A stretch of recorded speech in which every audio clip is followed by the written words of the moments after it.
lunch we've had in this afternoon session, we're going to have the third panel dealing with the subject, Advances in Public Policies Regarding the Defense of Human Rights and the Rights of Mother Earth.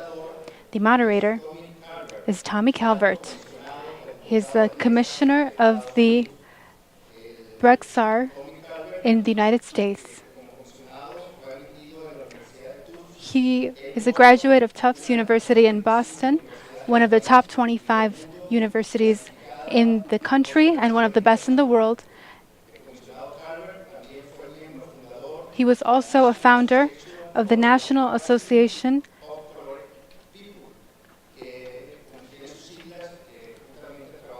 who works in that subject as a director, as a political director for the Pan-African movement. Commissioner Calvert made history in being the youngest African-American commissioner in Bexar County. He's been with us in Paraguay, also in Panama, and he has been very supportive of all the initiatives of the Global Embassy of Activists for Peace. So I will leave with you now, Commissioner Tommy Calvert.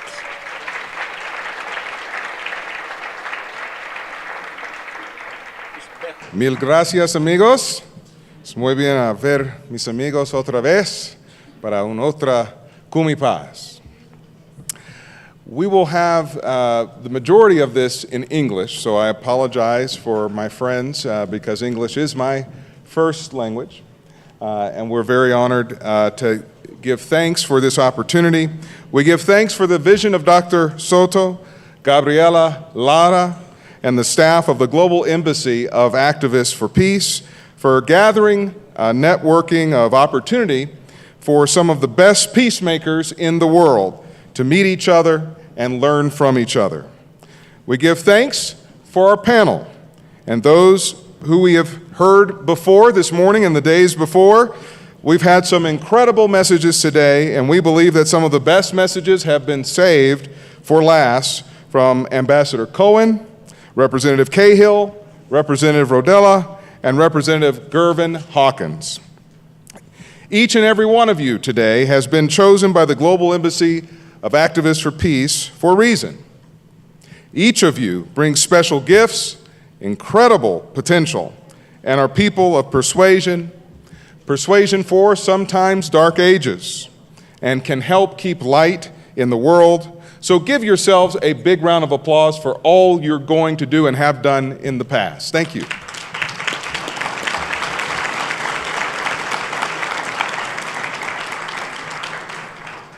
There is something about crisis, something about conflict and corruption that allows great people like you to rise and focus in spite of the obstacles in your countries.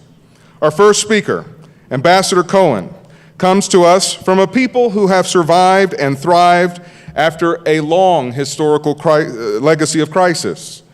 The people of Israel, the Jewish people, have endured slavery, exile, war, dehumanization, persecution, and have a written and living history of how God's love to his people and us to our neighbors has saved them and blessed them.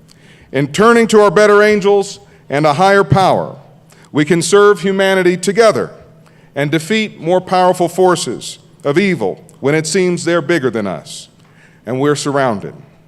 Perhaps it's no wonder that Ambassador Cohen directed the Mashav Training Department, the Israeli Agency for International Cooperation, for 6 years. Mashav is Israel's official international development and cooperation program, and it was launched in late 1957 with the aim of sharing with the rest of the developing world the know-how and technologies which provided the basis for Israel's own rapid development. It focuses on social, economic, and sustainable environmental development. Participants have come from 132 countries with 270,000 participants.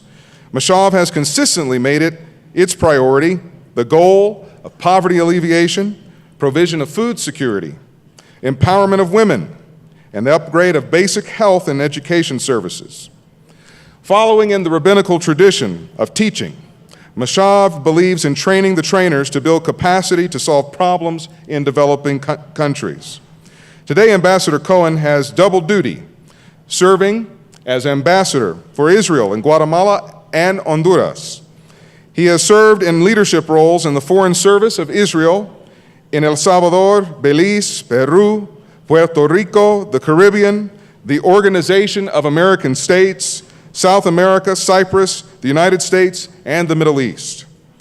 He served his country's military to the rank of captain, and he is here today to empower us with a discussion on the impact of international cooperation in the strengthening of democracy and human rights.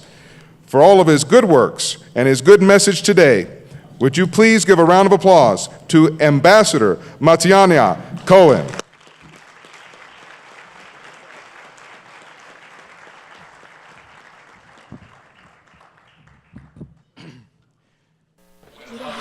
Good afternoon. I will speak in Spanish. First of all, I'd like to thank to this organization, the Global Embassy of Activists for Peace. I remember the other name that they had, Am Israel, in this wonderful event. This week, congratulations, William, congratulations, Gabriela, and congratulations to all the organizers. I would like to also thank my colleagues from Israel that participated during this week. Here's Dr. Meir Steigner, who participated in the session of education, and of course, the Vice President of Knesset of the Israelite Parliament, who spoke in the morning, Philip Barbai. He will be here in a minute. Also, Professor Elek Buxman, who spoke here to all of you. They represented very well the state of Israel.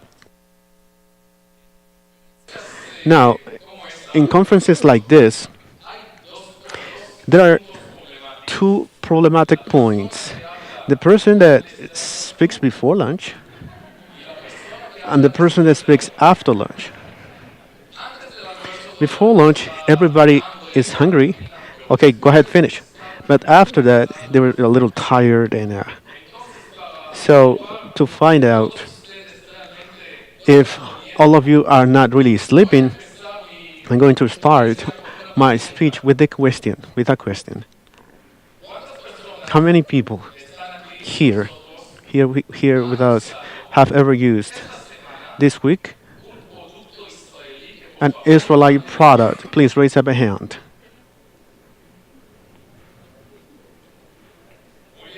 Okay. 10, 20%, maybe 20%. Okay. The answer is all of you. All of you have used this week an Israelite product. And let me explain. Let me explain this. I suppose that many of you, maybe not all of you, used to use the application of navigation, Waze, navigation system. Do you know Waze? Of course you know it, right? I'd like you to know that this application was developed by Israelite engineers in 2008. I also suppose that many of you also used the USB device this week. Yes, sure. All of you. I'd like you to know that this was also developed by the Israel M Systems in 1994, another Israelite product. And I also suppose that many of you use today the camera of your phones. Did you? I want you to know that Israelite engineers developed the first cell phone camera in the research center and development center of the Samsung company in Israel. And now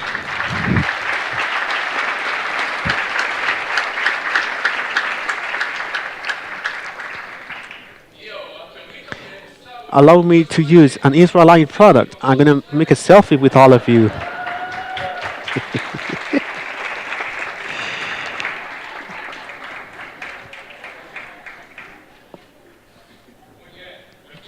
Very good. Now, everyone. Okay, now the truth is that I could stay here and speak about high technology and innovation, Israelite innovation for an hour. But I'm here is a little different to what you say. My subject is the impact of international cooperation in the development and the prosperity in the strengthening the impact of international cooperation in the strengthening of democracy and human rights. Just like my friend here said, I have a lot of experience in Mashak, the International Agency of Israel for Development, but also much experience as an ambassador diplomat in countries in development. Mashak was created at the end of the 1958, and we are celebrating 60 years of this agency of cooperation. How did it start? I'd like you to know that in the 50s, the state of Israel had just came out of an independence war with a lot of problems, economic problems, social problems, security problems with our Arab neighbors that didn't recognize our right to exist. There are some of our neighbors that don't recognize our right to exist. A country that was in development, a poor country. 1957, the first woman chancellor, Golda Meir, she visited Africa, countries of Africa who had just received their independence from England, from France, etc. She came back to Israel and she decided to establish this cooperation agency. She said, "We in Israel, we only have 10 years of existence, but we do have experience to support, to help these new countries in Africa." So Mashab started as a small department that supported and worked only in Africa. And the idea of Golda Meir, her philosophy, was to share with the world the experience and the knowledge, Israelite knowledge in development. 60 years later, this idea, this philosophy is still there. Mashaf works precisely on that. Mashaf is going to be 60 years old. Israel is not a poor country anymore. Is a member of the OECD. Israel has GDP of 42,000 dollars.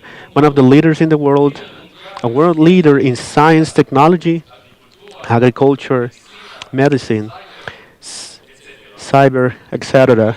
In a country which called the startup nation. But the idea is still the same. So what does Mashab do? First of all, Mashab is a cooperation agency, a technical cooperation agency for training, not a cooperation entity as for financials. As he also mentioned, you can also speak about Mashab later if you want. We train the trainers, but it's mainly that we do training.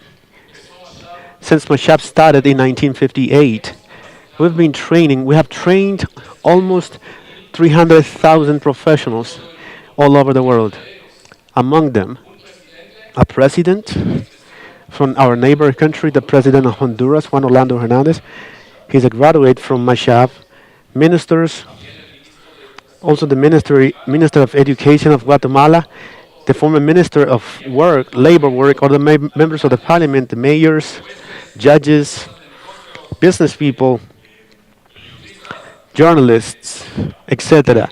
Among them, among these 300,000, 95,000 are from Latin America and the Caribbean. After Africa, is the second most important continent for Mashaf.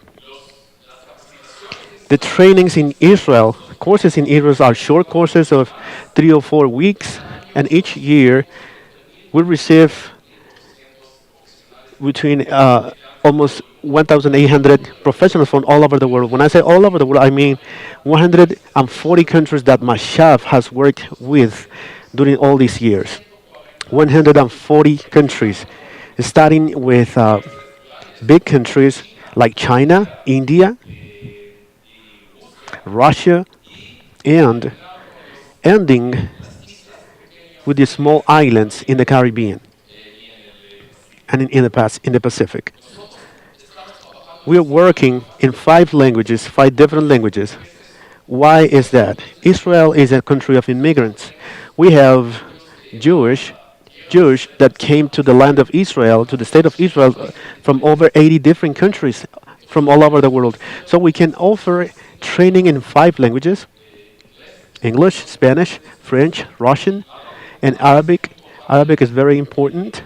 The deputy,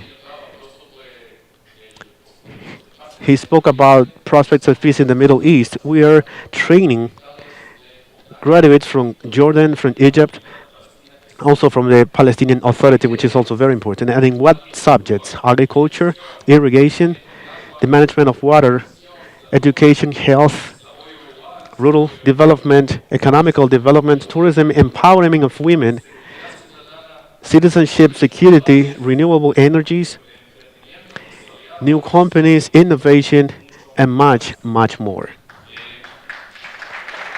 Thank you. Now, we're talking about the impact of cooperation. That's the subject. These graduates go back to their countries and they implement what they studied in Israel, each one of them in their country. I always say to the graduates that travel to Israel, in Mashaf, I told them, you were lucky to be elected to come to Israel and study, but there's a lot of people, especially in this continent, poor people that live in poverty, extreme poverty. They're not that lucky and they maybe will never have it to go to a foreign country to study. You need to support them. Each one of you that lives, let's take Guatemala with 42 departments or states, each one of you, when you go back to your state, to your workplace, you have to think about these people. And just for that, we established all around the world the associations of the former graduates in Israel, Shalom Association. These people, they're coordinating those activities in many far places in these countries of Latin America, Asia, Africa, and some other places. I'm always saying to these people, telling these people, remember, Mashaf empowers you so that you empower others. This is the training. Mashaf does many other things like technical consulting, short, long consulting, courses in foreign countries, humanitarian help, and I want to say something about this. Any place in the world where there is humanitarian crisis, Israel is there. Mashaf is there. And I want to give an example of Guatemala. June 3rd, the eruption of the volcano of Fuego, the state of Israel. 2 days later, I was the first ambassador to be there with a truck full of products for the victims. But even more, 2 days later, a delegation of doctors or specialists came from Israel by the special request of President Jimmy Morales. He spoke.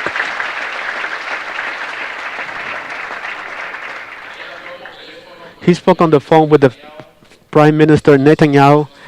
These two leaders is not a secret; they're good friends. We're always thanking Guatemala for the decision, the right decision, historical decision of moving the embassy to Jerusalem. But it's another story. But they're very good friends. And then he asked the president, what does Guatemala need right now? Right now, well, okay, he said, we need specialists in burnings in the skin, plastic surgery for people that are wounded. 48 hours later, they were already here. Israel is not the United States that is close here. It's very far. They came here, specialists, professors came here, and they did an excellent job here. Apart from that, we're now reviewing the possibility, or evaluating the possibility of supporting in constructing the permanent houses for the people that were uh, dignified. But they asked me to speak and also speak about proposals and suggestions on how to make an adjacent for cooperation and how to improve agencies of cooperation. First of all, number one, foreign help cooperation needs to be or must be an obligation for all the countries, for all developed countries. It cannot be that because they're rich and they have much capability and they don't help the countries that are in developed country. Rich countries need to help poor countries. Number two, financial help is important, and I respect for the financial help for countries. But I personally believe that it's much more important to teach someone how to fish instead of giving him a fish every day, one fish by day, one fish. Once the person has learned how to fish, that's how it works. Then technical training for training. Number three, according to the rules of the ACD, a country, a developed country, countries from the West need to dedicate 0.7% of their GDP to cooperate international cooperation. Unfortunately, there are few countries that do this. Israel doesn't do it either. I'm not proud of that, but the leaders and the governments from the countries of the West, the rich countries in the world, they need to understand the importance of cooperation, of international cooperation for the development and well-being in the world. Number four, the agencies of cooperation need to work according to the principle of demand-driven and not supply-driven. Demand-driven means what the country needs. Okay, let's give what they need. And how do we know what they need? Me as an ambassador, I have meetings in the Chancellery, in the Ministry of Agriculture, and I also see what the country needs, and according to that, I work. There are agencies that they now want to focus on one topic, and that's what they do. It doesn't matter what they need, but this is what we focused on, so that's wrong. And number five, cooperation. I spoke so far on bilateral cooperation, which means undeveloped country and then with a developed country. But I believe that the aspect of trilateral cooperation is very important, which means, for example, Israel and the United States can work here in Guatemala. Just to set an example, this is an example that already exists. We, Mashaf, work with USAID here in Guatemala for the well-being of the Guatemalans. Israel, Mashaf works with the United States, with Germany, with Italy, with France, with Japan, with Singapore, with Hungary, and many other countries more. Trilateral cooperation, the expertise of Israel and the expertise of the other countries put together. Also with the United Nations, with the OAS, etc. I believe that we don't have that much time, so I'm going to end right now. Thanks very much again for this opportunity. Thanks. Thanks very much. Great words. Very excellent words. Thank you, Ambassador. So I want to make sure that everyone is still awake and still listening. The ambassador is correct. After lunch is a tough place for a speaker to be. So I'm going to tell a quick joke before I introduce Representative Cahill, just to see if you're listening. Okay, so there was a woman who died and went to heaven. And she got to the pearly gates of heaven and saw St. Peter. And St. Peter said, "Welcome to heaven. All you have to do to get into heaven is to spell a word correctly." She said, "Is there any word in particular that you want me to spell?" St. Peter said, "No, any word at all." She said, "Okay, I will spell love, Love. St. Peter said, "Welcome to heaven." All of a sudden, the woman's ex-husband showed up at the gates of heaven. And she said to him, "What are you doing here?" And so he said, "I was in a terrible car accident, and I just died in the hospital." And so she said, "Okay, in order to get to heaven, all you have to do is spell a word correctly." Her ex-husband asked, "Is there any word in particular?" She said, "Czechoslovakia." Good, you're listening.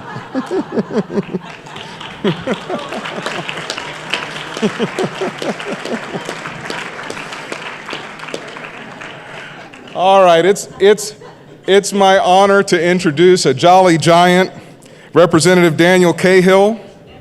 State Representative Cahill resides from the state in the United States that began the American Revolution for Freedom and Democracy, Massachusetts, and is a torchbearer for liberal democracies. He serves on committees for export development, financial services, public service, telecommunications, utilities, and energy.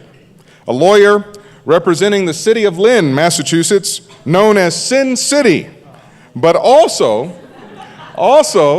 the first American city for ironworks, the first American city for the jet engine, the first American city for the fire engine, and in their tradition with environmental beautification, the first city to grow tulips in the United States.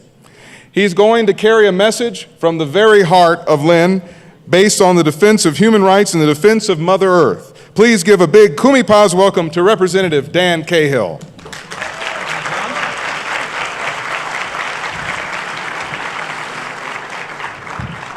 Well, I've never had an introduction like that before. I appreciate it very much. The joke was terrible. And I hope you don't expect my speech to be as bad, but you never know.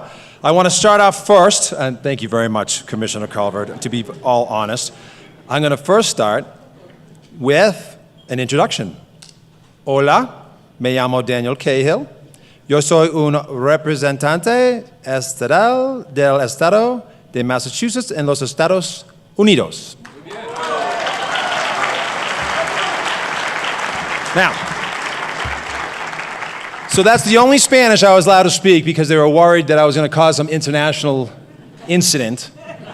So I'm going to stick to that, although I have a few words sprinkled in here. I want to start off by thanking a lot of people. That's how I like to start my discussions, because none of us, either on this side or on that side of the dais, gets here without a lot of help. And it's important to thank people each and every day for the help that they give you to advance your life. So first off, I want to thank the Global Embassy for Peace activists, and especially Dr. William Soto Santiago for having us all here today.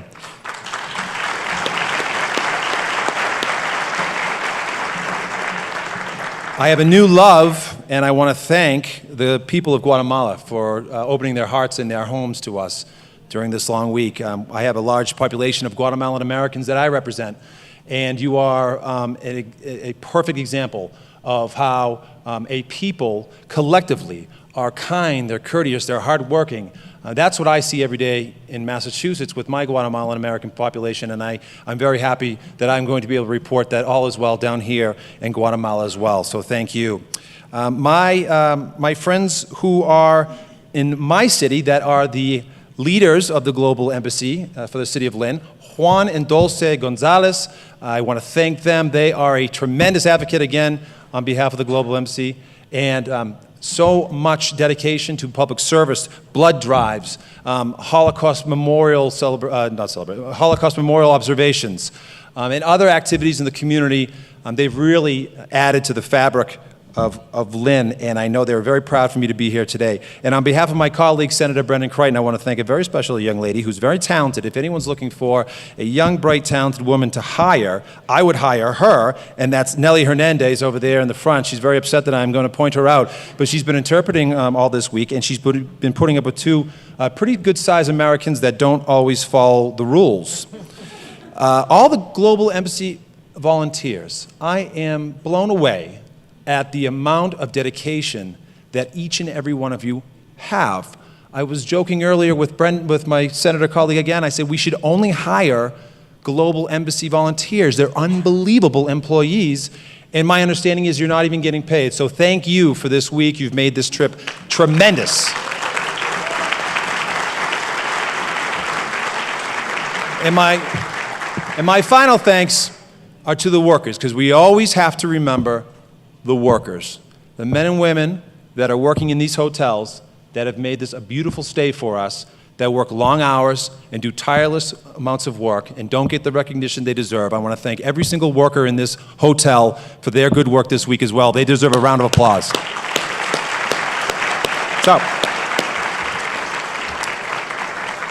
So I have to, when you thank people, you have to also apologize to people. I have to apologize to the interpreter. Who's the interpreter for me today? Can you raise your hand? All right. So you know this speech? Yeah, I'm not going to use it. So I'm sorry, lo siento.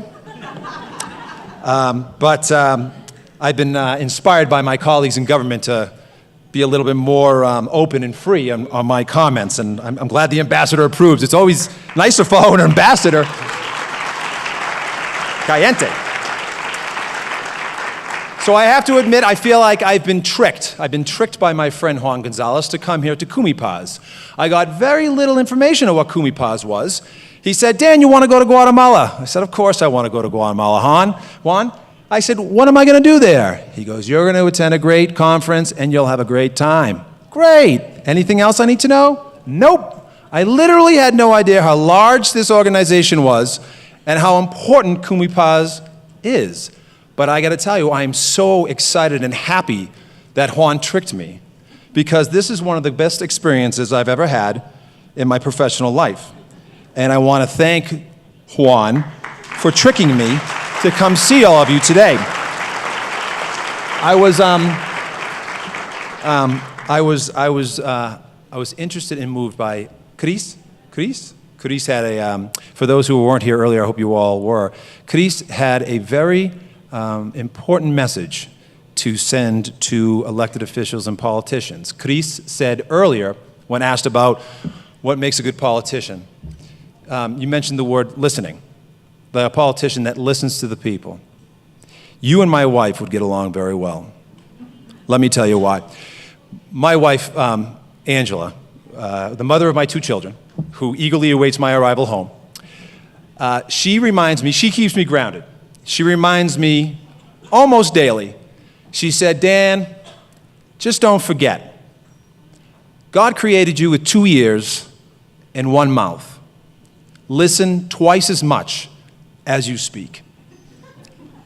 And that is a very important message, especially for folks in elected office, and especially today. And that's why I have found this experience at CUMIPAZ so enlightening. The reason why I don't have a speech is because the speech that was written Monday, and then rewritten Tuesday, and then rewritten Wednesday, it's expired. Every day I come here, I'm learning something new. And I'm learning something new because, well, I guess I'm a little bit of an introvert. Not in public settings, I mean as a politician. Let me tell you a little something about why I'm here to talk about economic development and why I come from the great Commonwealth of Massachusetts in Estados Unidos. So there's a stereotype out there that some people think that Americans think we're the best at everything, right? Well, there's a stereotype among Americans, and I think my colleagues in government will agree, that Massachusetts people think that we're the best of everything, even of America. So it gets a little bit difficult to dispel that rumor, and I'm going to tell you why, because I think Massachusetts is doing a lot of great things for economic development. We are a leader in the globe and in the nation in a number of sectors. But let me tell you first a little bit about my state. It's a tiny state land-wise. It's only the 7th smallest state in the United States out of 50 states. We have under 7 million people, but we have a GDP of over $500 billion. Now you may be saying to yourself, you must have oil. None. You must have minerals. 0. Forestry, you cannot cut down a tree in Massachusetts without going to jail. So what do we have? Well, we have fish, but now we're overfishing, and because global warming, the fish are leaving. So that's not really going to do it for us. And anyone here of a cranberry? It's a little berry called a cranberry. Most people in the world don't know cranberries, right? Well, the majority of cranberries are grown in Massachusetts. So if I was going to tell you that we're a surplus of, $500 billion in GDP a year, and it's because of a cranberry, you'd probably think that I'm insane.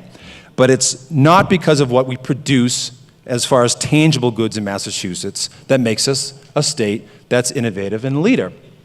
We made a conscious decision decades ago, and what's often called the Massachusetts miracle, to invest in the greatest commodity that we have, and that is ourselves, people. We are a leader in education, #1 in the nation. I'm sorry to my colleagues to the left, but we're #1 in education, and we're also in the top 10 when you talk about healthcare, economics, crime rates. How do we get there? How do we do that? It's very simple. It's hard, but it's simple. If you educate your people, if you enlighten your people, if you offer an opportunity for your people to grow, to work, and do well, raise families, it sounds simple, but generally, society gets better. And it's disheartening when you see governments from around the world that think that's a bad idea. That somehow, when people get organized and people start to think for themselves, that that's a threat to their power or a threat to their way of living, and it's not. And it's not okay. And I wish, prior to me coming to CUMIPAZ, I thought more about that, but I didn't. We're incredibly competitive in the United States, but we're more competitive with each other than we are globally. Rarely do I ever talk about how the impacts of my environmental policies, the impacts of my financial or healthcare policies impacts peoples in other nations. And for that, that is a character flaw and something I hope to fix, and something I hope to bring back to my legislature, to my governor, and say, when we talk about economic development and we talk about energy policy, we want cleaner air for ourselves. We want cleaner air for our children. We want cleaner water for ourselves and our children. But what are some of the things we're doing in policy-wise that have a negative effect on people throughout the world? We're not asking those questions, and that's a mistake. I'll give you an example, a couple examples, that now, because of CUMIPAZ, I've decided that I need to go back to the drawing board. Renewable energy. People love renewable energy. We're purchasing large amounts of megawatt hours from Canada from hydropower. We are going to significantly reduce, Massachusetts, our carbon emission reductions. We have certain goals we need to hit by 2020 and 2050, and we are on pace. We are a leader in the country on energy efficiency. We're doing pretty well, and we're trying to improve our own environment. But what about that plant in Canada? And I'm probably going to get myself in trouble, by the way. I love Canadians, and I support the project, but there are always ways we can question our own decisions. It's going to be a large hydropower plant. They're going to have to dam and flood thousands of acres of land, pristine land, probably displace people, so they can provide clean air from Canada, clean energy from Canada to the United States. We have to get that energy here, so we'll probably end up tearing down thousands of acres of pristine forestry to get the transmission lines from Canada to the United States. And then there's the fear that, well, Americans buy expensive energy. So would the Canadians rather sell us their expensive energy than take it themselves? Probably. So they probably may end up building gas power plants to meet their needs up in Canada. So you see, as something that we thought would be good for our economy, good for our environment, may have some unintended consequences. I've also noted that in the business community and just in general as a politician, I was a local politician for many years too, pollution and waste, and I know that there was a discussion earlier about this, about trash. The problem of this world being suffocated by trash in our oceans, trash in our rivers, trash in our, just strewn throughout the world. So there's no difference here in the United States too. There's always a discussion of where we put the trash. Environmentally in my state, we fight vigorously against landfill expansions. We do not allow we have a few trash burning facilities. We're not allowing those anymore. But then you have to ask yourself, so where are we going to put our trash? I'll tell you what tends to happen, especially if you've seen recently with recycling and the Chinese government not taking as many recyclables anymore from U.S. Cities and towns, which is going to have a tremendous impact on waste.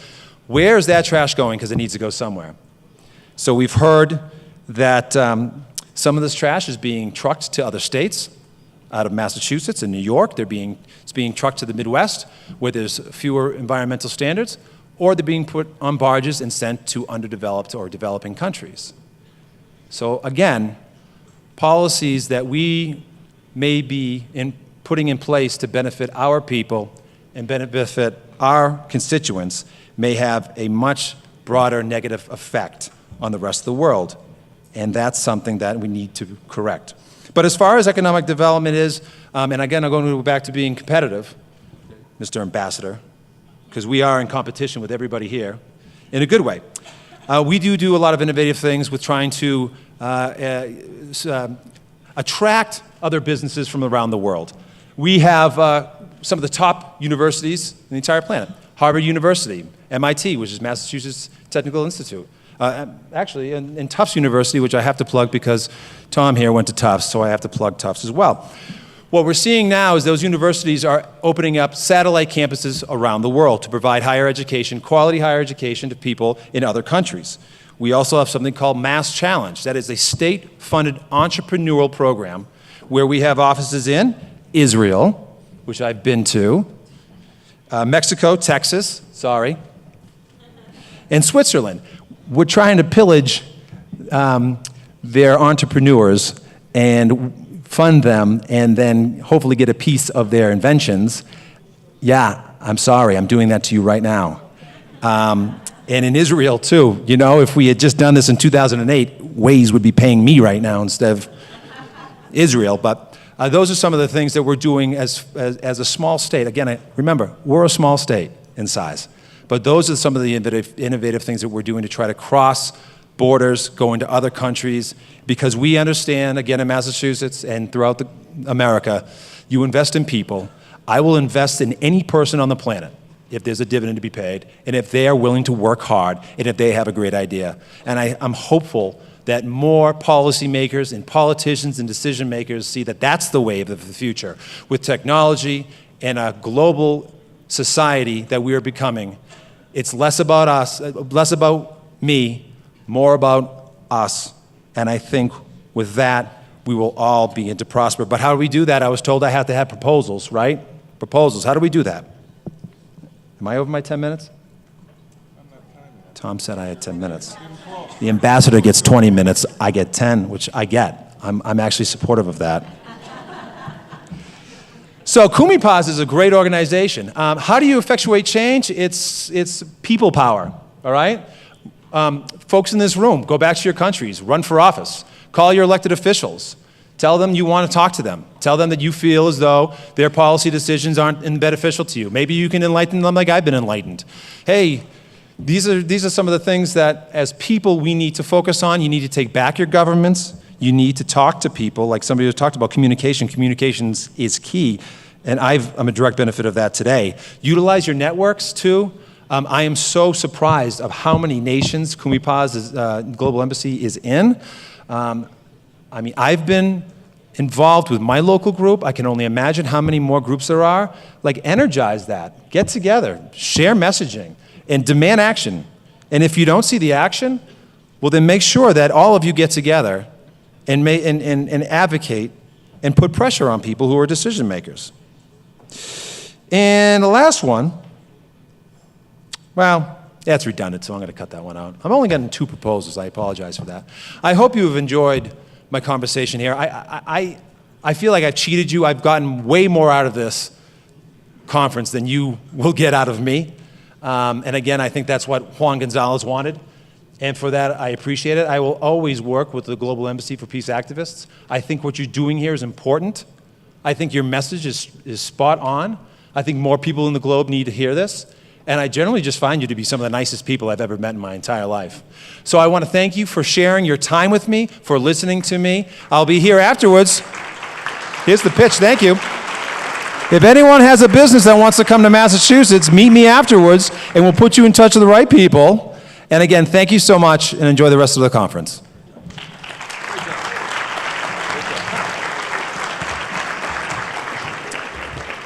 Now you know why I said he's a jolly giant. You get it. And we're glad to have you on the team. It doesn't have to be a zero-sum game. We'll teach you partnership. Massachusetts, Guatemala, all kinds of things. We'll do it together. The Honorable Representative Debbie Rodella has prepared a PowerPoint presentation to help provide some photographic evidence of her topic, which will be inclusive of public policy. So if we can pull the PowerPoint up, that promote well-being of people in harmony with sustainable development. Representative Rodella is the longest-serving Latina elected official in the history of New Mexico's State House and represents the city of Española, Santa Fe, Rio Arriba, and the counties of Taos. She chairs the State of New Mexico's committees on economic and rural affairs. She also chairs the business and industry committees.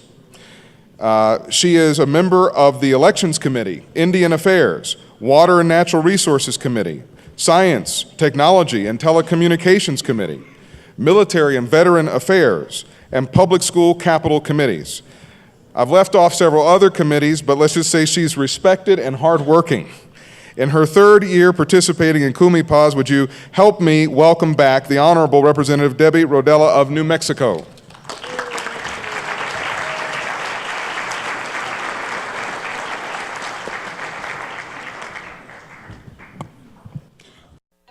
Thank you, Tommy. Good afternoon. Is everyone awake still after lunch? Thanks. Before starting my chat, I would like to share something really important. This morning, when we heard the speech by the Senator Alarco, he mentioned some words that were very important. He said, collaborating to reach. And I'd like to share some evidence about that. Something that happened this same year. And I'll switch to English now. In February 2018, as a result of last year's cumbre in Panama, through the collaboration with our coordinator, Enrique Garcia, who's here, and Dr. Jennifer Gomez Chavez, who is also here, my dear friend, I successfully sponsored and passed House Memorial 95 in the New Mexico House of Representatives. I brought a copy of it with me today, and I'd like to share that with all of you.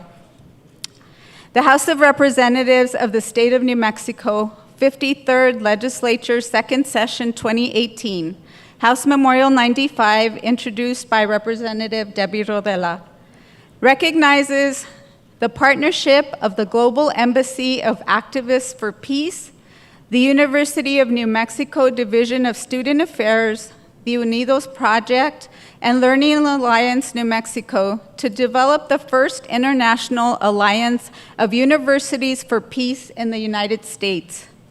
Whereas the Global Embassy of Activists for Peace works with universities across the world to develop programs and services to promote peace through the International Alliance of Universities for Peace. And whereas the University of New Mexico is recognized in the United States as a research university that serves Hispanics, and its mission is to train professionals in the different branches of knowledge and practice. And whereas the Global Embassy of Activists for Peace and the University of New Mexico have joined in partnership to develop the first international alliance of universities for peace in the United States. And whereas the Global Embassy of Activists for Peace, the University of New Mexico Division of Student Affairs, the Unidos Project, and Learning Alliance New Mexico have agreed to begin planning stages to establish a partnership model to be formalized in the summer of 2018. Now, therefore, be it resolved by the House of Representatives of the State of New Mexico that the partnership of the Global Embassy of Activists for Peace, the University of New Mexico Division of Student Affairs, the Unidos Project, and Learning Alliance New Mexico be recognized for the development of the first international alliance of universities for peace in the United States. And be it further resolved that copies of this memorial be transmitted to the Executive President of the Global Embassy of Activists for Peace, the President of the University of New Mexico, a representative of the Unidos Project, and the Executive Director of Learning Alliance New Mexico. So here's proof of what can happen when we collaborate and we work together.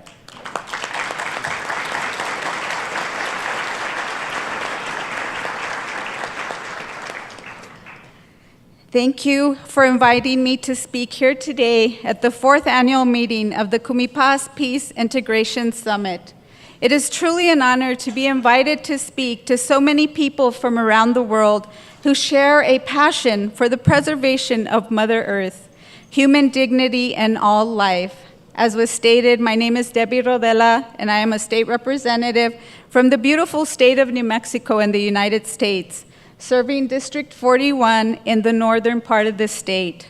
I'm from Española, a small town in northern New Mexico, and I represent Española and many other rural communities. Oh, ¿no está trabajando? This is the next one, and this is the back. Thank you. I want to show some pretty pictures of New Mexico and many other rural communities in the surrounding area. I have been serving in the state legislature since 1993, and public service has been a part of my life since long before that. Representing my constituents, friends, and family in northern New Mexico for the last 26 years has been a rewarding and worthwhile experience. I feel immense gratitude. I am thankful for the time I have served, the incredible people I have had the opportunity to work with, and the impact that my colleagues and I have had on the state and our communities. In this moment, I am thankful too for the chance to share with you some of the lessons I have learned along the way. First, I want to tell you a bit more about my home, New Mexico, the land of enchantment, La Tierra del Encanto, which is located in the southwestern United States, bordered by the states of Texas, Arizona, Colorado, and Utah, and by Mexico to the south. In sharing a border with Mexico, I would like to emphasize that many New Mexicans view Mexico as a neighbor, ally, and trade partner, and do not agree with the current presidential administration's proposal to waste billions of dollars on the construction of a wall to separate us from our neighbors. We should not be demonizing our fellow humans. Instead, we should be collaborating to find solutions to our immigration policy and other world issues. Unfortunately, a wall between the United States and Mexico is a federal issue, and for the most part, out of the hands of the state legislature where I serve. In New Mexico, our population is just over 2 million people, which makes us a relatively small state, people-wise. However, at over 121,500 square miles, we are the 5th largest state in the United States. We have a thriving agricultural industry in which we recognize the important role that immigrants have played and continue to play. We are well known for our staple crops, such as pecans and green chili, and New Mexico is a place where you get to say Christmas every day of the year when choosing both red and green chili to smother your enchiladas. The state legislature meets every year in Santa Fe, which is one of the oldest capital cities in the nation, and at an altitude of 7,000 feet, the highest state capital in the country.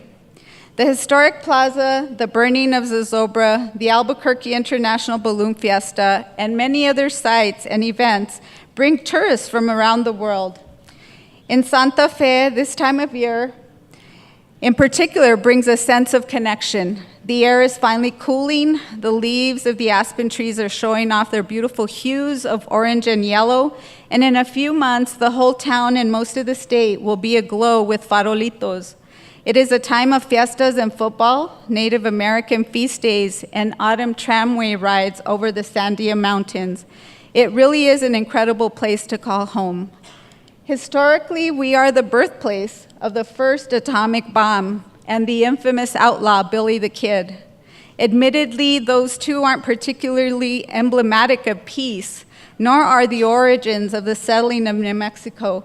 But from this rough past, we have emerged as a collaboration among 3 cultures, Native American, Hispanic, and Anglo.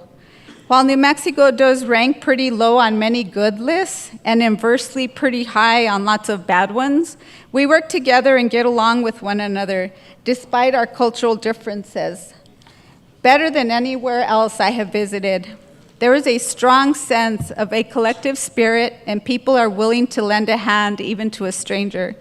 During my time in the New Mexico legislature, I've seen my share of changes. Young people have grown into adults, starting their own families. Some cities have flourished and some have struggled, while others are now completely abandoned, like the ghost towns spread throughout New Mexico and much of the West. Most importantly, the way we think about many issues has evolved. For example, when I began in the legislature, very few people had solar panels on their roofs, and almost no one had heard of harnessing the wind to generate electricity, despite living in a state with some of the most ideal conditions for solar and wind energy production in the country. Today, we have a wide array of communities with lots of solar panels and countless wind farms. When I was first asked to speak here, I took some time to reflect on what I would be able to say to such a distinguished group of people. What lessons could I, a representative from a state with a small population that often goes overlooked, be able to offer people who have accomplished so much in their lives and have touched the lives of so many others? But then I began to think about the kinds of things I've seen over the years and how those experiences may be useful to others as lessons to take back to their own states and countries at the conclusion of this summit. During my time in the legislature, I like to think I've seen almost everything. I stress the word almost because no matter how long you have been in public service, you have not seen it all.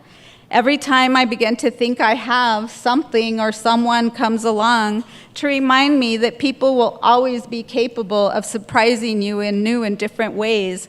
And with every generation, our perceptions of the world shift, our ability and ideas evolve, and our hope is renewed. Also, during my time as a public servant, I have continually been reminded of one concept, and it is this reminder that I want you to take away from our time here today. Everything is connected. As a lawmaker, it is difficult to tackle one issue or to write and enact a new law without that law having some effect, some unintended consequence, and sometimes benefit on some other aspect of the law. And I think Representative Danielito mentioned that in his comments. For instance, a case from the early 2000s in which scandals involving elected officials in a number of states prompted voters to push for laws that would make it illegal for public employees, officials, and members of their families to accept any gift over $50, one state, Colorado, enacted such a law. The idea behind it was simple enough. Big money lobbyists should not be able to influence public officials with expensive gifts and lavish dinners. However, what no one anticipated was that family members of every public employee could not accept any kind of gift over $50, including scholarships to colleges. One girl in Denver, a straight-A student with a single mother who could not otherwise afford to attend college, was threatened with being disqualified from competing for a scholarship because her mother worked for the state's Department of Health.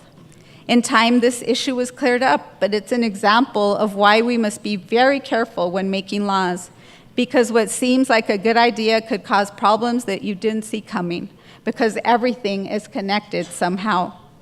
Think of it like throwing a rock into the still waters of a lake. It makes an initial large splash, yes, but then waves continue to ripple outward from that spot, and before long, a much larger area is experiencing those ripples.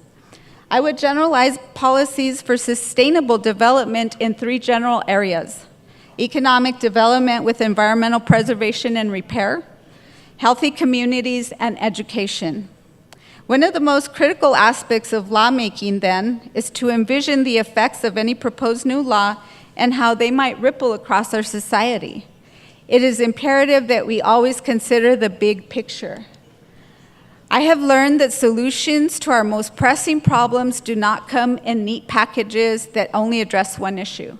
For example, my home state is experiencing rising crime rates. However, we now understand that the best way to combat crime is not to enact harsher and harsher penalties, but rather to provide young people with an education and opportunities, to build up communities and encourage the public to get involved and to treat drug addiction as a mental health crisis. Again, it's important to keep in mind that everything is connected. It is difficult, if not impossible, to talk about the preservation of Earth without talking about the impact of human life on everything around us. We depend upon Mother Earth for virtually everything, and if we are all to coexist, we have a responsibility to constantly improve upon the ways we interact with wildlife, with our oceans, rivers, and lakes, and with the natural landscape that surrounds us. Technological advances have been both a blessing and a curse in this regard. Many inventions throughout history have improved nearly every aspect of our lives, from medical breakthroughs to motorized vehicles to genetically modified foods. Unfortunately, many of these very solutions and advancements are now responsible for the most pressing issues we are facing today. To me, there are two critical ways for us to do this. One is to look back, and the other is to look ahead. By looking back to the wisdom of ancient cultures and the way they lived, or even to our grandparents and their relationship with nature, we too can learn to preserve life and land with deep respect and reverence for the generations that came before us, for the sake of those that will come after. For example, in my part of the world, we depend upon irrigation systems called acequias, many of which are hundreds of years old. They are an intricate web of ditches fed entirely by gravity rather than pumping to deliver water to small farms across northern New Mexico. Over the past several years, New Mexico has been facing extreme drought, making an already scarce resource even more precious. As the drought worsened and lawyers started circling overhead like vultures, sorry all the lawyers out there, with legal threats looming everywhere, the water users in my area did something interesting. They got together and figured out how to share the water, finding a compromise to ensure that it would be fairly allocated. Without a sharing agreement, water law back home says that those users, the ones who have been using the water for the longest time, would continue to receive water while others would simply be cut off. Some people applauded this bold new approach, while most others acknowledged something else.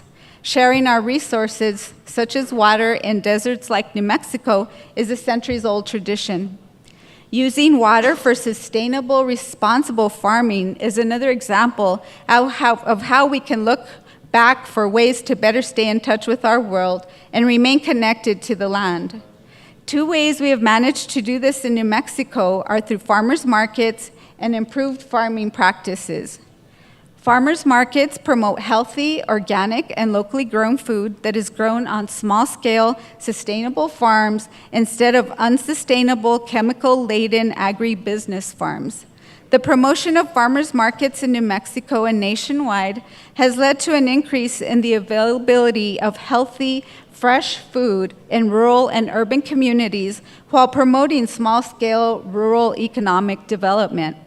In an effort to expand access to healthy, fresh produce to low-income consumers across the state, the New Mexico Farmers Marketing Association began the Double Up Food Bucks program, which doubles the value of federal nutrition assistance when spent at participating farmers markets. It's especially nice for our children to be able to visit the market and speak directly with the farmer who grew the produce or raise the animal that now provides them and their families with food. To know the story behind where our food comes from allows us to reconnect to the land and our communities. In New Mexico, sustainable agriculture is promoted through private entities such as Farm to Table and public entities such as the Cooperative Extension Service run by one of the colleges in the state, New Mexico State University. These assist New Mexico farmers in stewarding natural resources, including our land and water, and even protecting our pollinators, maintaining and improving water quality, improving the quality of life for rural communities, protecting the health of workers in the food production industry, promoting agricultural diversification, promoting locally grown produce in our communities, and providing for profitable agriculture that benefits our communities. By looking forward, we acknowledge that times have changed and that ancient solutions will not solve all of our problems. Instead, we can rely on technological advances and new approaches to find better ways of preserving life and land while remaining mindful of our history.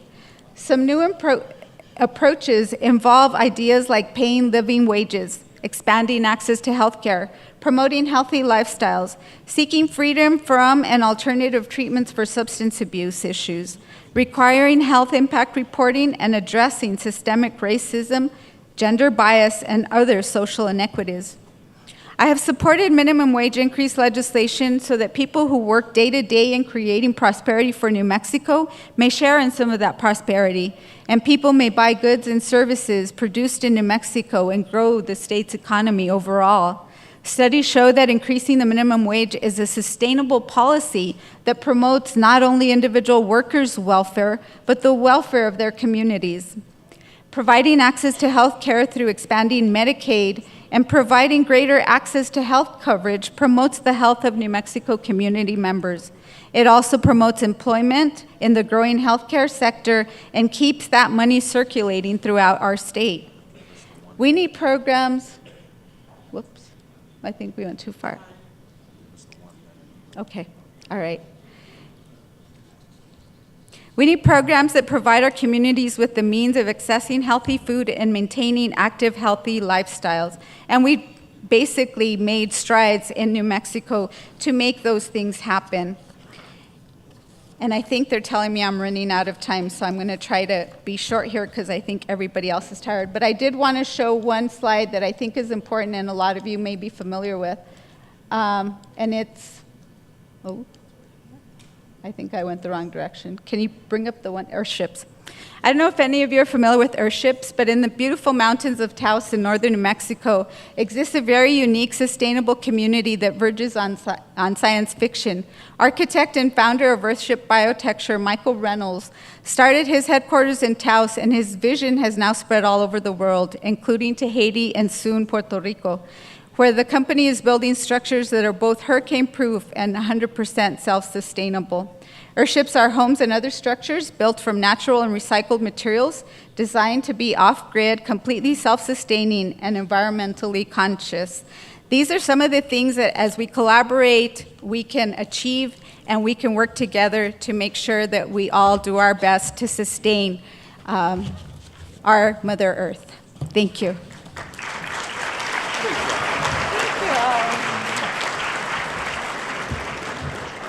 Thank you, Representative Rodella. Well, it warms my heart to welcome my home state representative, Representative Barbara Gervin-Hawkins, to provide us inspiration about the figures who I think do all the work around the world, women. Representative Gervin-Hawkins will talk about the role of women in defense of the promotion of human rights. She's well equipped to do this, as she is founder of a school named after her brother, NBA Hall of Fame basketball player George the Iceman Gervin. The Gervin Academy, yeah, there's one applause, yeah. Finger roll, right?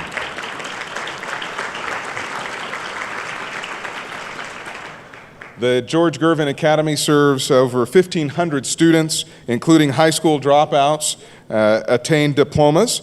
She has also developed over 130 affordable housing units, over $50 million in development projects. She serves on committees including criminal justice, tourism, and won Rookie of the Year in the Texas House from the Texas Legislative Black Caucus. She is passionate about building better relationships between the police and the community, and has championed legislation that helps to get people jobs. Please welcome to the CUMIPAZ family, Representative Barbara Gervin-Hawkins of San Antonio, Texas.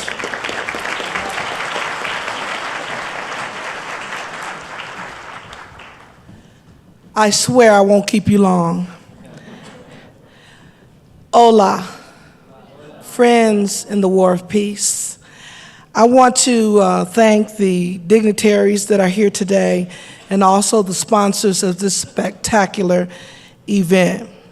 I had a very intense speech, but I'm gonna make it short, and I'm gonna get to the conclusion. My sisters in this global effort, I want you to know we do have a role. Our role is a big role. It has always been through all of our lives, and that role has been to, no doubt, be the wind beneath our men's wings.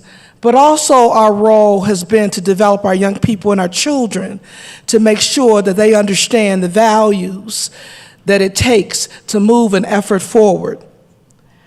I wanted to go into the champions of the past, the women such as Susan B. Anthony, Alice Paul, Elizabeth Cady Stanton, Lucy Stone, Ida B. Wells, and Harriet Tubman, and many other women who were champions for causes.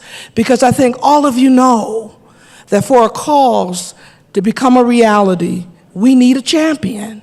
And we need that champion to be that individual that help guide, direct, and help us understand. Now, women, I think you can all agree, historically, we've gone through a lot. There was a time we couldn't vote.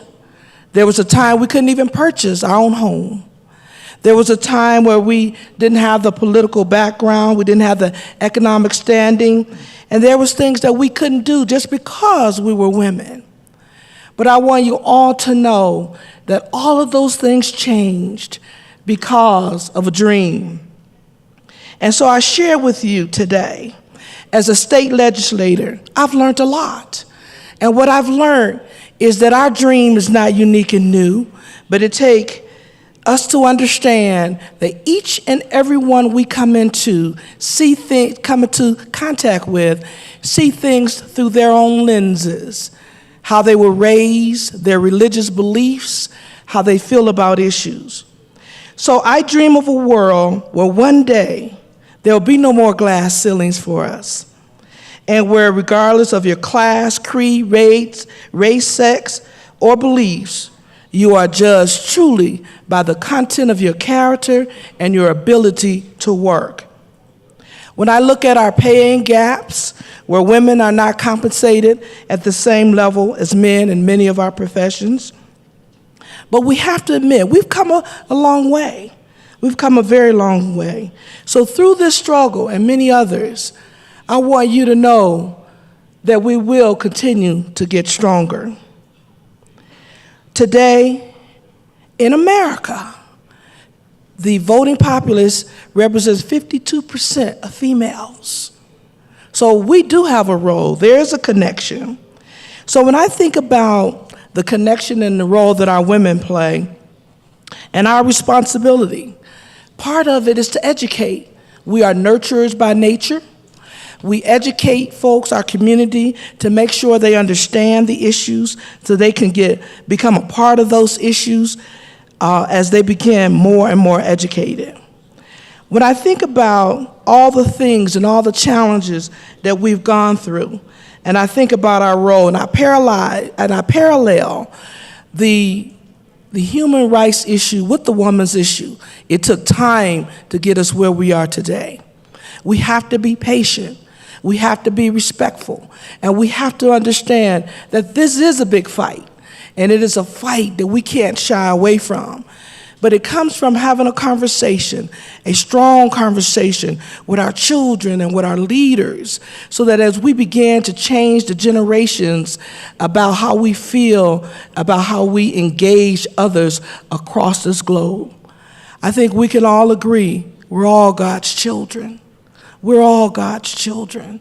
And as we look at people who think different, and serving in the House of Representatives, you get a lot of different ideas. As one of 150 that make the laws in the state of Texas, one thing that I've truly understood was that someone may have a far left or a far right view. They are passionate about that view. I can't discount that. I must look at that view and make sure I'm respectful and very mindful of the fact that these individuals feel the way they do because how they was raised, how they was taught, and how their life journey have took them through a long path. Finally, I say to you, my global sisters, continue to be champions. Mentor others. Bring others into the fold. Recruit, train, connect, and guess what? You are the power. Thank you.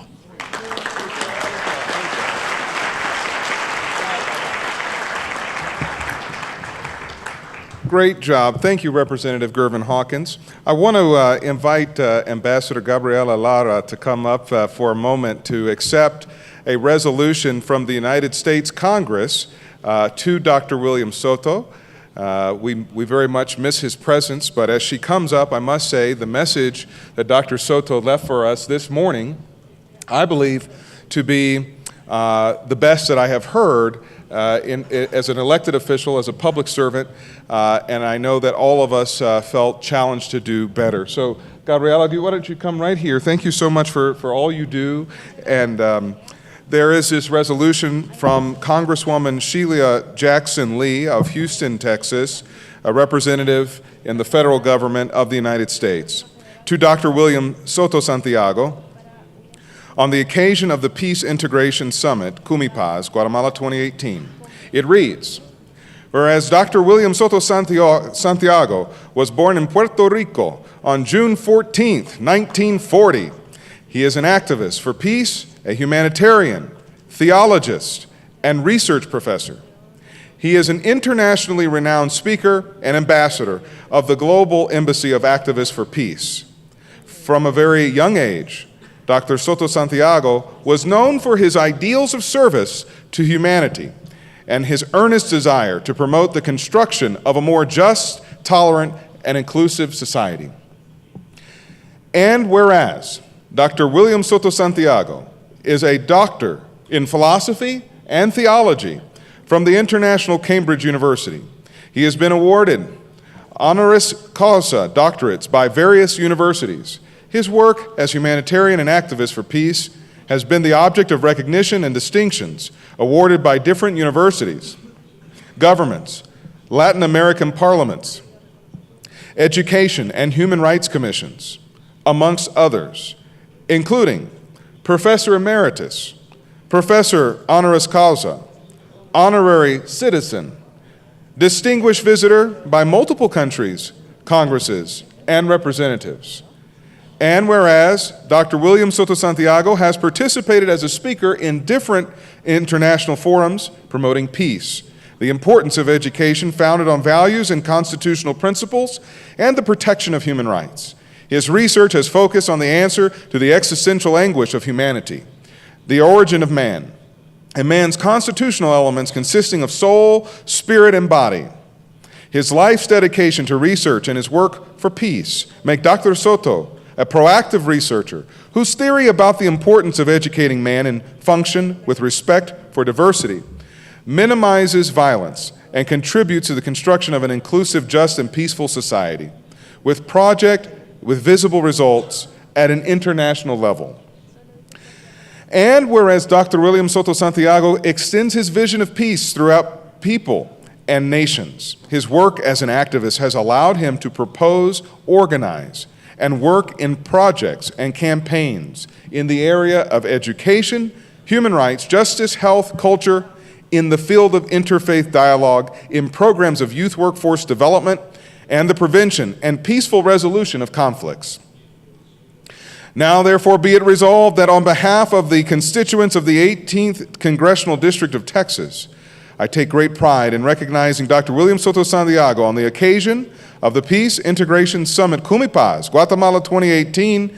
You are deserving of your community's utmost esteem for your gracious contributions and are indeed worthy of respect, admiration, and commendation of the United States Congress. Signed, Sheila Jackson Lee, Member of Congress, October 1st, 2018. Thank you, Gabriela.